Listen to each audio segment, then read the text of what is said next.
और इब्ने ज़ुबैर के लिए जारी करदा खास हुक्मनामे की बजाय अमूमी रंग दिया जा सके। ये दोनों खतूत लेकर इब्ने अबी ज़रीक नामी एक शख्स नहायत तेजी से दमिश्क से मदीना रवाना हुआ और हाकिम मदीना के पास वारद हुआ। हाकिम मदीना वलीद ने इन खतूत को पढ़कर कुछ रंजो गम का इजहार किया और ज़ेरे लब बोला कि काश मैं पैदा न हुआ होता।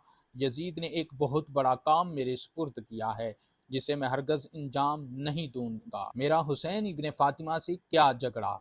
मरवान ने, जो वलीद से पहले मदीना का हाकिम रहा था, मशवरा दिया कि इन लोगों को अभी फौरन बुलाओ और इनसे बैत तलब करो, और अगर ये इनकार करें तो इनकी गर्दनें उड़ा दो कबल इसके कि इनको हाकिम शाम की मौत का इल्म हो और इनमें से हर शख्स खिलाफत के लिए उठ खड़ा हो। जहाँ तक अब्दुल्ला इब्ने उमर का मसला है, वो तो इस अमर पर कोई नज़ा नहीं करेंगे, अलबत्ता हुसैन इब्ने अली कतअन बैत नहीं करेंगे।